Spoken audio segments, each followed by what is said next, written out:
The massive station floated in the darkness of space like a jeweled crown. Nexus Prime was the heart of the Galactic Council, where 847 different species gathered to make decisions about the future of the galaxy.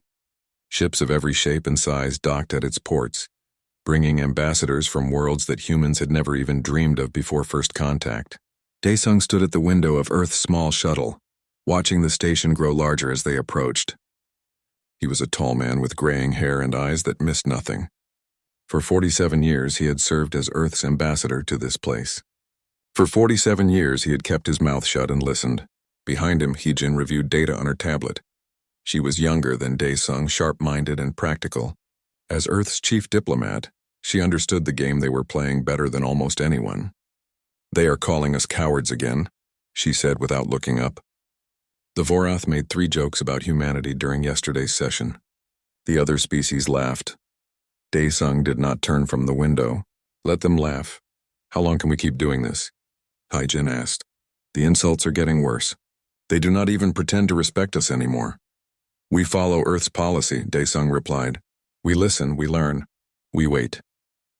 The shuttle docked smoothly, and the Earth delegation made their way through the crowded corridors of Nexus Prime.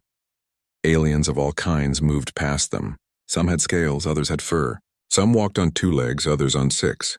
A few floated through the air using methods that human science still could not fully explain.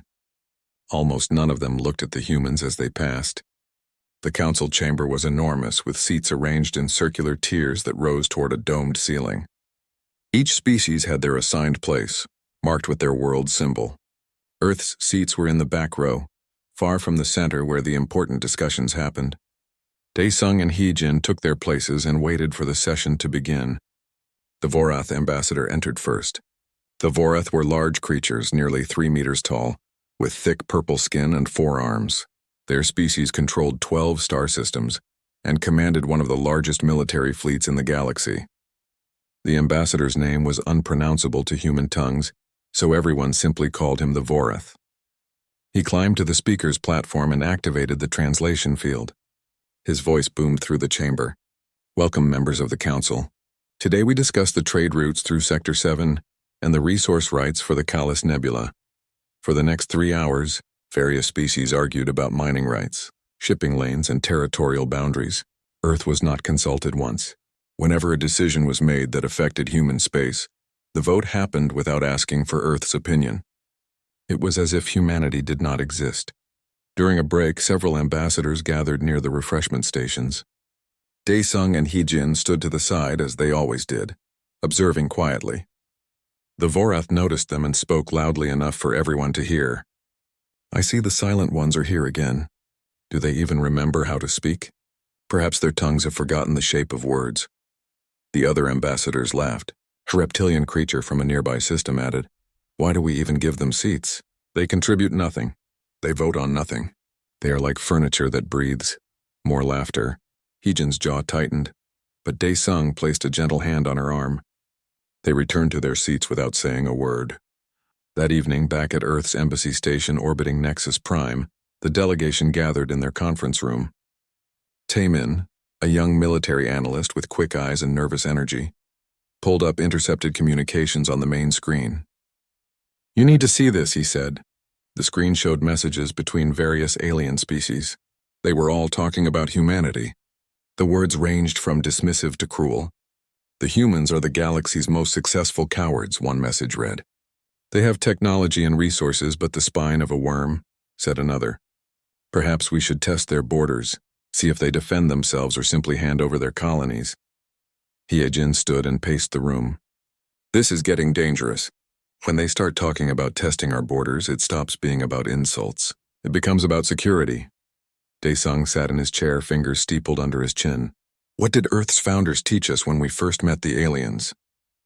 Taemin answered from memory. "Listen first, speak only when necessary, act only when provoked beyond measure." "And have we been provoked beyond measure?" Daesung asked.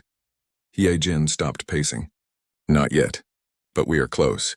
Daesung nodded. "Then we continue as before. We watch, we record, we learn everything about them. When the time comes, if it comes, we will be ready." He stood and walked to the window, looking out at the stars. In the reflection, he could see the faces of his team. They were frustrated, angry, hurt by the constant disrespect. He understood. He felt it too. But he also understood something that the young ones did not yet grasp. Earth had not been silent for 47 years because they were weak. Earth had been silent because they were smart. While the other species argued and fought and showed off their strength, humanity had been doing something far more valuable. They had been studying. Every insult, every dismissive gesture, every cruel joke had been recorded and analyzed. Human scientists had studied the biology of every species in the Council. Human strategists had mapped the military capabilities of every fleet. Human engineers had designed weapons and defenses based on specific weaknesses they had discovered. For 47 years, while the galaxy saw weakness, Earth had been building the most sophisticated military and intelligence network in known space. But the galaxy did not need to know that yet. Perhaps they would never need to know if things could remain peaceful. That was the hope. That was always the hope. Daesung turned back to his team. Tomorrow we return to the Council. We sit in our seats. We listen, we remain silent, because that is what we do best. As the team filed out, Hijin lingered. Daesung, what if they push too far? What if silence is no longer enough? The old ambassador looked at her with eyes that had seen decades of patience and restraint. Then, Hijin, the galaxy will learn why Earth chose silence, and they will wish we had remained quiet forever. The next morning, as the Earth shuttle prepared to return to Nexus Prime, Taemin received an alert on his console. The Vorath were preparing a special broadcast. It would be transmitted to every Council member world. The title of the broadcast made his blood run cold. The Truth About Humanity, the Galaxy's Greatest Cowards. He showed the message to Daesung, who read it without expression. The ambassador simply nodded and boarded the shuttle. Another day, another insult. The count was now in the thousands. But somewhere, deep in the classified files of Earth's defense network, a counter was running. A counter that measured not just insults, but threat levels. And that counter was climbing. The Vorath's broadcast played on every screen across the galaxy. It showed humans stumbling through their first contact with alien species. It showed Earth's small, outdated ships next to the massive vessels of the Council fleets. It showed Daesung sitting silently in the Council chambers while other species made decisions. A narrator's voice, dripping with contempt, called humanity the decorative species and the quietest disappointment in galactic history. Jiwoo watched the broadcast from her office deep beneath the Rocky Mountains. She was Earth's defense coordinator, a position that few people knew existed. Her office had no windows, only screens showing data from every corner of human space. As the Vorath's propaganda played, her fingers moved across her keyboard, updating files and sending coded messages. On one screen, a map showed Earth's true military positions. There were defense stations that the Council did not know about. There were weapons platforms disguised as research satellites. There were fleets hiding in the shadows of gas giants and asteroid fields. 47 years of secret construction, all invisible to the prying eyes of alien intelligence services. Her communicator buzzed. Jiwoo, this is Admiral Sung-ho. I just watched that garbage they are spreading about us. My crews are angry. Jiwoo understood. Sung-ho commanded the First Fleet, humanity's primary military force. His ships patrolled the outer edges of human space, always ready but never seen. His people had trained for decades, preparing for a war they hoped would never come. Watching the galaxy call them cowards must have hurt. Tell your crews to channel that anger into readiness, Jiwoo said. Keep the ships on standby. Do not power up anything that might be detected. Not yet. Understood, Sung-ho replied. But Jiwoo, how much longer? How many more insults do we have to take? Until Earth's leadership decides we have taken enough, she said. You know the policy. I know it, Sung-ho said. I just hope we are still around to respond when the time comes. The call ended and Jiwoo returned to her work. New intelligence was coming in from Bora, Earth's best xenolinguist. Bora had spent years studying how alien species communicated, looking for patterns in their languages and behaviors. Her latest report was troubling. Bora had discovered that 23 different species had started using variations of human-related insults in their own languages. Words that roughly translated to silent like humans or coward in the human way had become common phrases. It meant the disrespect was not just from the Council leadership. It was spreading through entire civilizations. Billions of aliens now saw humanity as a joke, Even worse, Bora had noticed that some species were using specific phrases when discussing military strategy. Phrases like easy targets and undefended wealth. The insults were turning into something more dangerous. They were turning into temptation. 2 months after the Vorath broadcast, the Galactic Council held another session. This time, the Vorath ambassador made a formal proposal. I move that we reduce Earth's voting rights. They do not participate in discussions. They do not contribute to debates. Why should they have equal voice with species who actually engage? Several ambassadors voiced their agreement. A few argued that it was too harsh, but not many. The vote was called. Earth's voting rights were reduced by half. Daisung sat in his seat watching it happen, saying nothing. Hyejin wanted to scream. She wanted to stand and tell them all exactly what humanity was capable of. But she remained silent, following Daesung's example. When the session ended, they returned to their shuttle without speaking to anyone. On the flight back to Earth's embassy, Hyejin finally broke. This is wrong. We are letting them walk all over us. We have the power to stop this. Yes, we do, Daesung agreed calmly. But power unused is power preserved. The moment we show what we can do, everything changes. War becomes inevitable. Right now there is still a chance for peace. Peace? Hyejin asked. They are dismantling our position in the council piece by piece. How is that peace? It is not war, Daesung replied. And as long as it is not war, we can endure it. But Daesung's faith and patience was about to be tested in ways he had not imagined. 3 weeks later, alien scout ships began appearing at the edges of human territory. They did not attack, but they did not hide either. They were testing, probing, seeing how humanity would respond. Taimin tracked every ship, every movement. We have confirmed incursions by 7 different species, he reported during an emergency meeting. They are scanning our colonies, mapping our defenses, checking response times. They are preparing for something. Jiwoo joined the meeting via secure link. I am seeing the same patterns. Our intelligence suggests that some species are discussing whether to claim human colonies as abandoned territory. They believe we will not fight back. Daesung listened to all the reports, his face unreadable. Finally, he spoke. I need to return to Earth. This decision is beyond my authority now. The trip back to Earth took 3 days. During that time, more scout ships appeared. More insults were broadcast. The Vorath released another propaganda piece, this one showing computer simulations of how easily human colonies could be conquered. It was not just an insult anymore. It was a threat. It was a plan. When Daesung arrived at Earth's capital, he was taken directly to a secure conference room. Present were the most important figures in Earth's government and military. Jae-hyun, Earth's president, sat at the head of the table. He was a young leader, only 43 years old, but his eyes carried the weight of responsibility for an entire species. Tell me honestly, Jae-hyun said to Daesung, can we continue this policy of silence? Daesung considered his words carefully. Mr. President, silence has served us well. It has given us time to learn, to prepare, to build.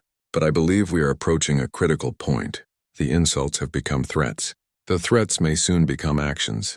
Jiwoo? Jae-hyun turned to the defense coordinator. We are ready, Jiwoo said simply. We have weapons and strategies designed specifically for each major species in the council. We have been ready for 20 years. The question is not whether we can respond. The question is whether we should. Hyejin? The president asked. The diplomat spoke carefully. I have spent my career arguing for patience, but I must admit that patience is becoming indistinguishable from weakness in the eyes of the council. If we do not establish boundaries soon, they will cross lines we cannot accept. Jae-hyun looked around the table at generals, scientists, diplomats, and advisors. Sung-ho, your military assessment? The admiral appeared on a screen. Sir, my fleet is ready to move on your order. But I want to be clear about what we are discussing. If we respond to these provocations, it will not be a small thing. The galaxy has no idea what we are capable of. When they find out, there will be shock. There will be fear. And there will likely be a military response from multiple species. Could we win? Jae-hyun asked. Yes, Sung-ho said without hesitation. We could win. But the cost would be high even for us. The room fell silent. Jae-hyun stood and walked to the window, looking out at the city below. Millions of people going about their lives, unaware that their leaders were discussing the possibility of galactic war. Finally, the president turned back to the room. We continue the policy of silence for now. But I want the following changes. All fleets go to elevated readiness. All defense systems powered up but cloaked. All intelligence assets focused on tracking potential threats. And I want daily reports on any incursions into our territory. The moment any alien force makes a hostile move toward a human colony, we will respond. Is that clear? Everyone nodded. Dae-sung returned to the council. Continue your work. But know that you are not alone anymore. If they push too far, we will push back. And when we do, the galaxy will remember it. As Dae-sung prepared to leave, he received one final piece of news from Taemin. The Galactic Council was preparing to vote on a new measure. They wanted to remove Earth's protected territorial status. If it passed, any species could legally claim human colonies as their own. The vote was scheduled for 2 weeks away. Dae-sung looked at the information and felt something he had not felt in 47 years. He felt anger. Deep, burning anger, but he also felt something else. He felt the weight of all those years of patience about to pay off. One way or another, the silence would not last much longer. The vote happened on a Tuesday. Dae-sung sat in his usual seat in the back row of the council chamber, watching as species after species voted to remove Earth's protected territorial status. The final count was overwhelming. Only 12 species voted against the measure. Everyone else either voted yes or abstained. The Vorath ambassador stood to address the council after the vote. This is a victory for practical governance. Earth has shown no interest in defending or developing their territories. It is only logical that species with ambition and capability should be allowed to make better use of these resources. Dae-sung did not react. He simply stood along with Hee-jin and walked out of the chamber. Behind him, he could hear aliens laughing and discussing which human colonies they would claim first. On the shuttle back to Earth's embassy, Hee-jin was quiet. Too quiet. Finally, she spoke. They're going to take everything we built. They are going to walk into our homes and claim them as their own. Not if we have anything to say about it, Dae-sung replied. But we do not, Hee-jin said bitterly. We have remained silent. We have let them think we are weak. And now they believe it completely. Dae-sung looked at her with tired eyes. They believe what we wanted them to believe. Now we will show them the truth. Back at the embassy, Taemin was already tracking movement. 3 species have dispatched ships to human colonies. The Vorath are sending 40 warships to Europa. A species called the Tharn are heading to Titan. The Korvax have targeted our mining operations in the Centauri system. Jiwoo's face appeared on the main screen. Minho's special forces are already moving to intercept. They will arrive at the colonies before the alien ships. But Dae-sung, we need authorization from Earth's government to engage. You will have it, Dae-sung said. I am returning to Earth immediately. The trip back to Earth took 3 days, but events were moving faster than that. On the second day of travel, Yuna, the governor of Titan Colony, sent an urgent message. We have detected Tharn warships approaching our position. They are broadcasting a message claiming Titan under their jurisdiction. Our security forces are minimal. We are a research and mining colony, not a military base. If they attempt to land, we cannot stop them. Minho was already there, hidden in the ice caves beneath Titan's surface.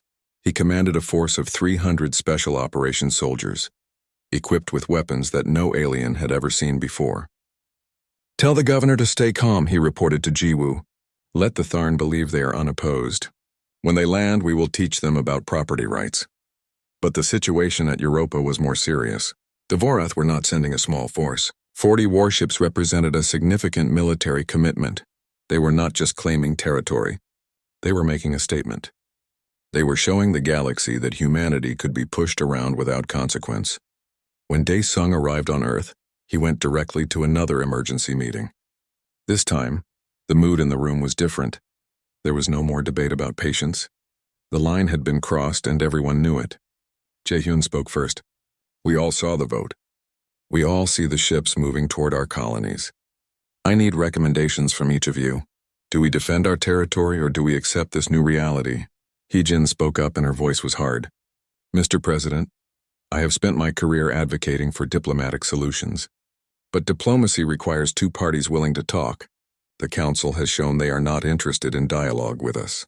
They see us as resources to be divided. If we accept this, we accept that humanity has no future in the galaxy. Jiwoo, the president asked. We defend, she said simply. We have the capability, we have the preparation, and we have the moral right. These are our colonies built by our people with our resources. If we do not defend them, we deserve to lose them.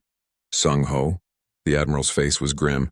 Sir, the Vorath are sending 40 ships to Europa. That is an act of war in everything but name.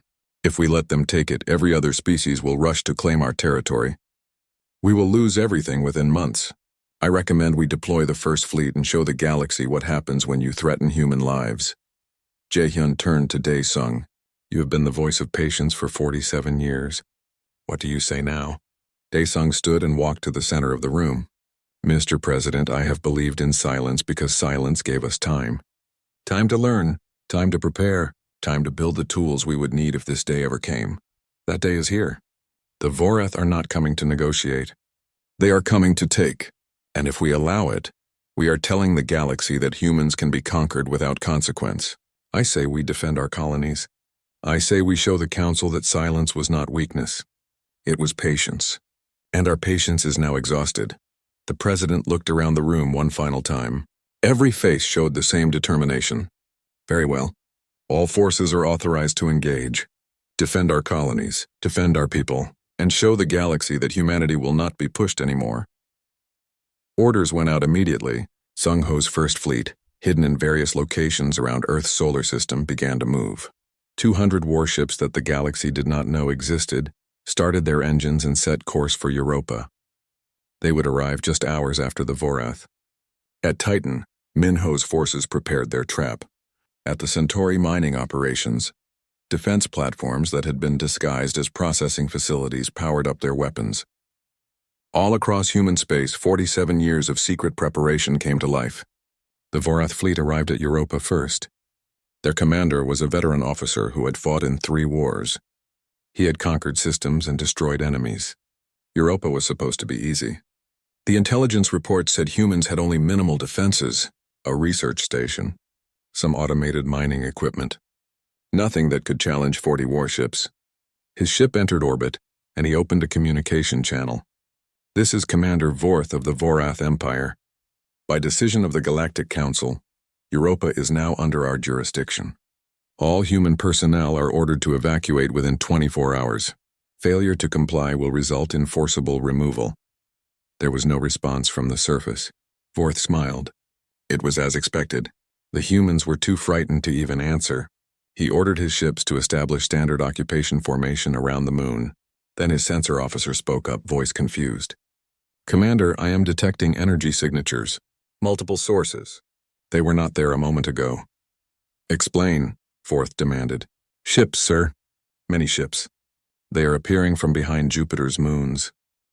They were cloaked or powered down. Now they are active. Vorth pulled up the display and felt his blood run cold. 200 ships, human ships, larger than anything in the intelligence reports. More advanced. They were taking up positions around his fleet, boxing them in. A communication came through. A human voice speaking in perfect Vorath language. This is Admiral Sung Ho of Earth's First Fleet. You have entered human territory without permission. You have made threats against human civilians. You have 60 seconds to power down your weapons and prepare to be boarded, or you can choose to fight. Either way, you are not taking Europa. Vorth felt anger surge through him. 40 ships against 200 was bad odds. But the Vorath were warriors. They did not surrender. All ships attack formation! Show these humans what happens when they threaten the Vorath Empire. His weapons officer looked at him with fear in his eyes. Sir, our weapons cannot lock on. They are jamming us. Some kind of frequency modulation we have never encountered. Then fire manually. Fire everything! The Vorath ships opened fire, sending energy beams and missiles toward the human fleet. But the human ships moved like nothing Vorth had ever seen. They were fast, impossibly fast, and their weapons were cutting through Vorath's shields like they were not even there. One by one, Vorath ships went dark. Not destroyed, but disabled. Engines dead. Weapons offline. Life support barely functioning. The humans were taking them apart with surgical precision. 17 minutes after the battle started, it was over. Not a single Vorath ship remained operational. Not a single human ship had been destroyed. Vorth sat in his darkened bridge. emergency lights flickering, and realized that everything he thought he knew about humanity was wrong. Sung-Ho's voice came through the communication system again. Your crews will be treated according to the rules of war. Your ships will be towed to a secure location, and you will send a message to your empire. Tell them that Earth is defended. Tell them that the silent days are over. Tell them that if they want war, humanity is ready. On Earth, Jae-hyun watched the battle reports come in. Europa defended. Titan secured after Minho's forces ambushed the Tharn landing parties.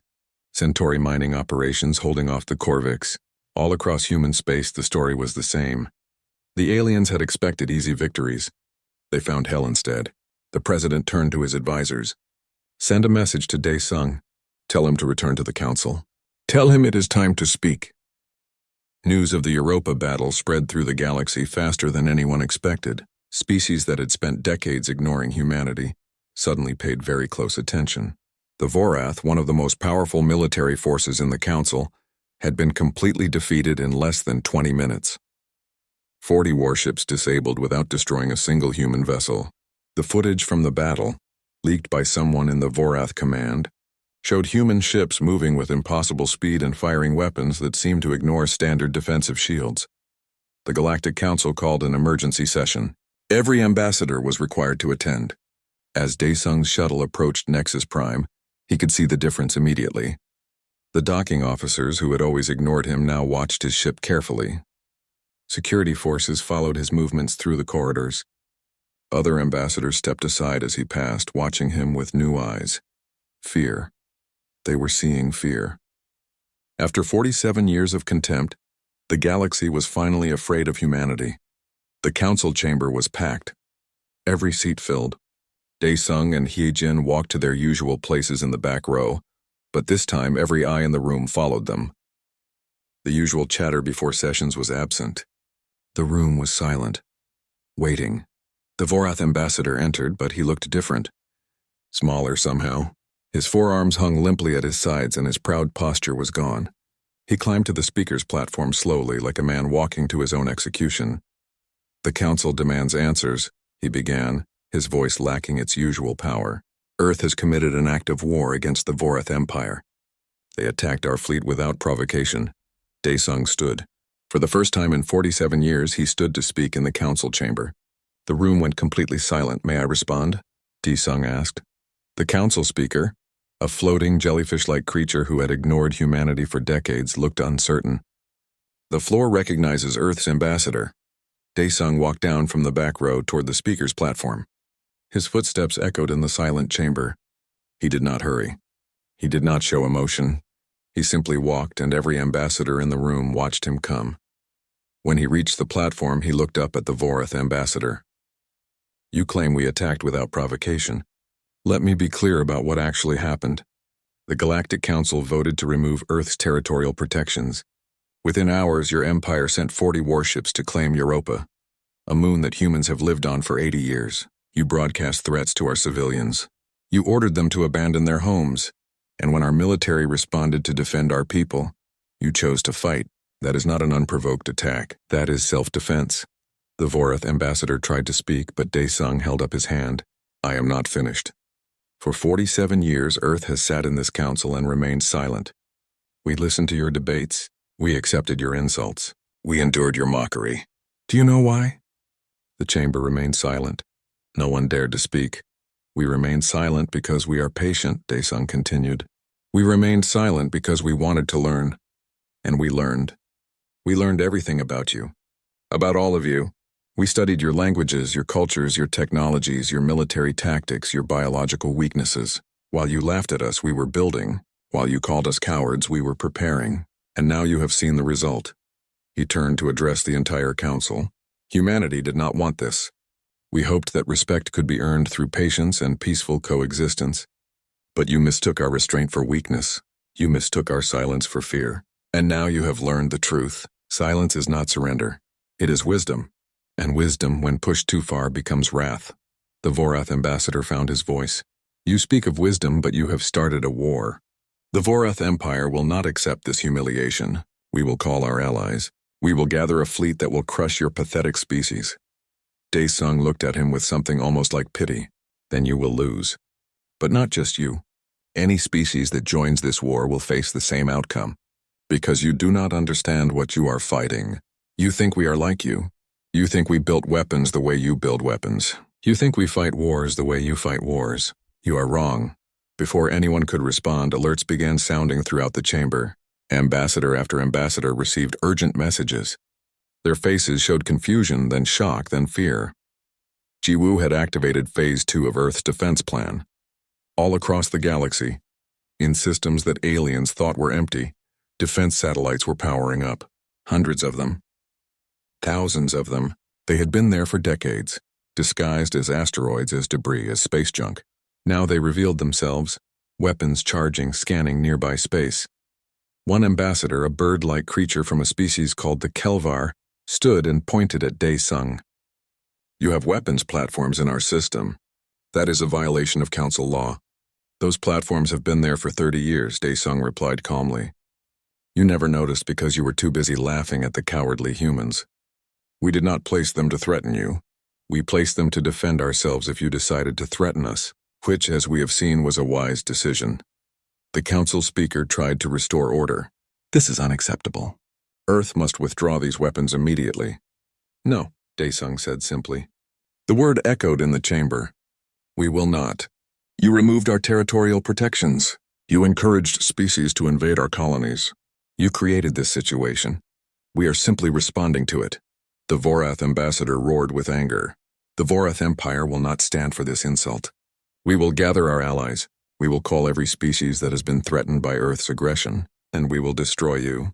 Then do it, Dae-sung said quietly. But know this. Every species that joins you will face weapons designed specifically to counter your biology, your technology, your tactics. We know your weaknesses because we spent 47 years studying them. We know which frequencies disrupt Vorath neural patterns.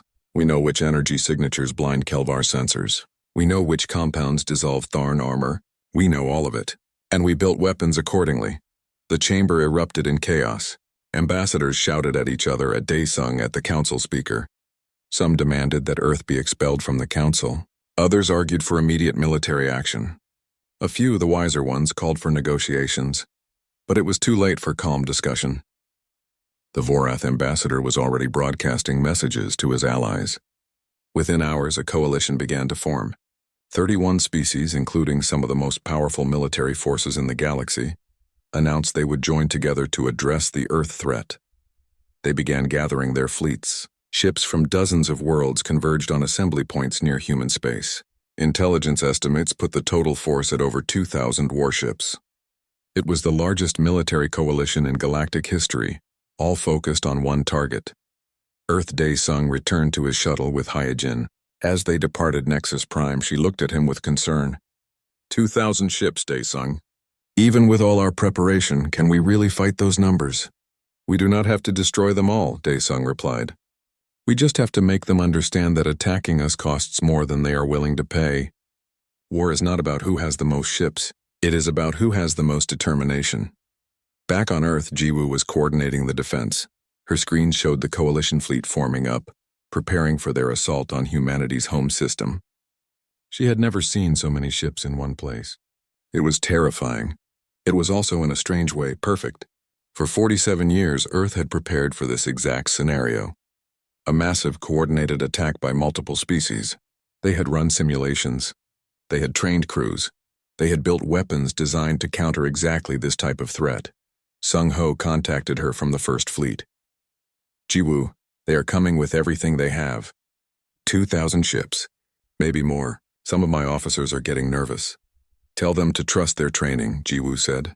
Tell them that every weapon they fire has been designed by scientists who spent decades studying the enemy. Tell them that every tactic we use has been tested in simulation 1,000 times. Tell them that Earth does not lose when Earth is prepared. And if we do lose? Sung-ho asked quietly. Then we lose fighting, Jiwoo replied. But we will not lose, because they are coming to us. They are fighting in our space on our terms with our rules. And they still think we are the cowards who sat silent for 47 years. They are about to learn that the silent ones were simply waiting for the right moment to roar. The coalition fleet began its final approach to Earth's solar system. Every human ship, Every defense platform, every hidden weapon went on full alert. So Jin, commander of Earth's orbital defense grid, watched from her station above Earth's moon. Her grid consisted of thousands of weapon platforms that had been disguised as communications satellites and research stations for decades. Now they revealed their true nature. All stations report ready, So Jin said calmly. Time to show them what real orbital defense looks like. The Coalition fleet dropped out of faster-than-light travel at the edge of the solar system. 2,000 ships representing 31 different species, all united by a single purpose: to punish humanity for daring to defend itself. They sent one final message before attacking. Surrender now and we will be merciful. Fight, Deepe. The Coalition fleet advanced into Earth's solar system in 3 massive waves. Their strategy was simple: overwhelm the defenders with superior numbers, destroy the human military, force Earth's surrender. They expected the battle to last perhaps a day, maybe 2 at most. They had 2,000 ships against humanity's known force of 200. What they did not know was that those 200 ships were just the beginning. The first wave entered the asteroid belt between Mars and Jupiter. Immediately, they encountered something unexpected. The asteroids were not just rocks. Hundreds of them were weapons platforms powered down for decades, covered in ice and dust to look like natural objects. Now they came alive. Railguns fired projectiles at a significant fraction of light speed. Energy weapons using frequencies specifically tuned to disrupt different species' shield technologies opened up. Missiles with guidance systems that could track ships through faster-than-light jumps streaked through space. The first wave of 400 ships found themselves in a killing field. The Vorath commander leading the assault tried to adjust. He ordered his ships to destroy the asteroids, but for every platform they eliminated, 2 more revealed themselves.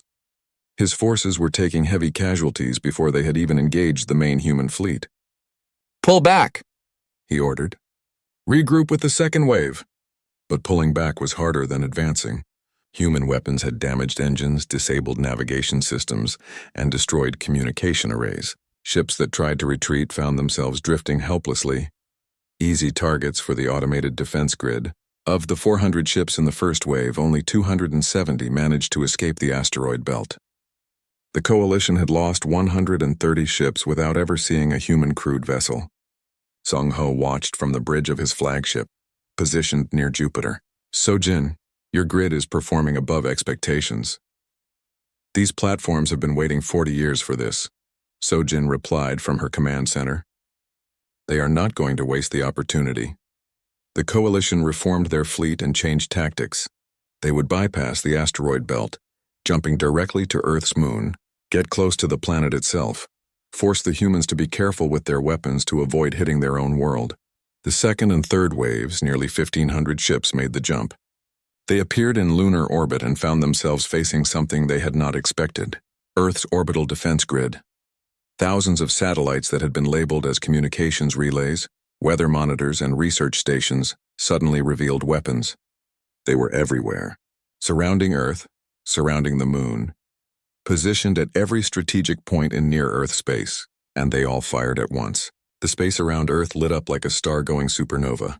Energy beams, kinetic impactors, and exotic weapons that no alien had ever encountered tore through the Coalition fleet. Ships tried to return fire but found their targeting systems jammed by sophisticated electronic warfare. When they fired blindly, human ships appeared, moving with incredible speed and precision, destroying damaged vessels before they could recover. The Kelvar commander in charge of the second wave realized with horror that they had walked into a trap. The humans had not been defending randomly. They had been herding the Coalition fleet into a specific location, a location where every weapon Earth possessed had a clear line of fire. "Scatter," the Kelvar commander ordered. "Break formation. Do not give them group targets." But his ships were already in disarray. The human weapons were not firing blindly. Each shot seemed calculated to disable specific systems. Ships lost engines but kept life support. Weapons went offline but communication stayed active. The humans were not trying to kill them. They were trying to capture them alive, to humiliate them. Sung Ho's first fleet finally entered the battle, 200 ships against over 1,000. On paper, it should have been suicide. But these ships were nothing like what the Coalition expected. They moved like fighters despite being the size of battleships. They fired weapons that seemed to ignore physical laws, and most importantly, they fought as a perfectly coordinated unit. Every human ship knew exactly where every other human ship was. Every weapons officer had real-time data on enemy shield frequencies, hull compositions, and weak points. It was like fighting against a single organism with 200 bodies all working toward one purpose. The battle lasted 6 hours. When it ended, the coalition fleet was shattered. Over 900 ships were disabled and drifting. 300 had managed to escape by jumping away randomly, many of them damaged, and not a single ship had reached Earth's surface. Human casualties were minimal. 18 ships damaged, none destroyed, 247 crew members injured, 41 killed, against an enemy force 10 times their size. But Sung-ho knew the battle was not over. The coalition would regroup. They would call in more forces. Earth had won the first engagement, but the war was just beginning. Ji-woo had anticipated this. Sung-ho, we are not waiting for them to regroup. We are taking the fight to them. Over the next 4 weeks, Earth's forces launched coordinated strikes against coalition military installations across 12 systems. They did not conquer territory. They did not occupy planets. They simply dismantled the enemy's ability to wage war. Human ships would appear without warning, destroy weapons platforms and military shipyards, then vanish before reinforcements could arrive. The coalition tried to defend everywhere, but that meant they could not defend anywhere effectively. Earth's intelligence network, built over 47 years of quiet observation, knew exactly where every important military facility was located. Minho's special forces proved particularly effective. They infiltrated enemy command centers, disabled defense grids from the inside, and extracted key intelligence about coalition plans. The aliens had no defense against human stealth technology. By the time they detected an intrusion, Minho's teams were already gone. The turning point came during the assault on the Vorath homeworld. The Vorath had been the primary instigators of the war, and Earth's leadership decided to send a message. Sung-ho's fleet appeared in orbit and did something that shocked the entire galaxy. They disabled the planet's entire orbital defense network without firing a single shot at the surface. Vorath Military Command received a communication from Sung-ho. We have complete control of your orbital space. We could destroy any target on your planet. We could eliminate your military, your government, your industrial base. But we will not. Because unlike you, we do not make war on civilians. We are giving you one opportunity to surrender. Not to us, to reality. The reality that humanity is not weak. The reality that we defend ourselves. The reality that if you continue this war, you will lose everything. The Vorath Council of Elders met in emergency session. They looked at the tactical displays showing human ships hovering over their world with weapons armed. They remembered 47 years of calling humans cowards. They remembered laughing at Earth's silence. And they realized that silence had been the smartest thing humanity could have done. The Vorath surrendered. Within days, 12 other species followed. The coalition that had numbered 31 species fell apart as members realized they were not fighting a weak enemy. They were fighting an enemy that had spent half a century preparing specifically for this war. 6 weeks after the battle began, the war ended. The coalition had lost 73% of its military capacity. Earth had lost 8%. It was not even close. Dae-sung returned to the Galactic Council chambers, and this time everything was different. The back row seats where Earth had sat for 47 years were empty. Earth had been moved to the front row, in a position of prominence. Other ambassadors no longer laughed. They watched Dae-sung with respect and in some cases fear. The council speaker addressed the assembly. The council recognizes the necessity of restructuring. Earth has proven itself a major power. Their territorial rights are restored and expanded. Their voting privileges are restored and enhanced. And we formally apologize for the insults and disrespect shown over the past decades. Dae-sung stood to respond. Earth accepts these changes. But we want more than apologies. We want a new approach to galactic governance. For too long, this council has operated on the assumption that might makes right, that the powerful can do as they please and the weak must endure. Earth will not accept this anymore. We propose a new charter, one based on mutual respect, regardless of military strength, one that protects the rights of all species, not just the powerful ones. Heejin worked with diplomats from other species to draft the new charter. It took months of negotiation, but eventually a better system emerged. One where species could not have their rights stripped away by a simple vote. One where military aggression was punished, not rewarded. One where silence was respected rather than exploited. 5 years after the war, the galaxy was different. The Galactic Council was more stable, more fair, and ironically more peaceful than it had ever been. Earth's demonstration of power had made other species think twice before starting conflicts. If the humans who had seemed so weak could be that strong, who else might be hiding similar capabilities? Yuna's colony on Titan had become a model of interspecies cooperation.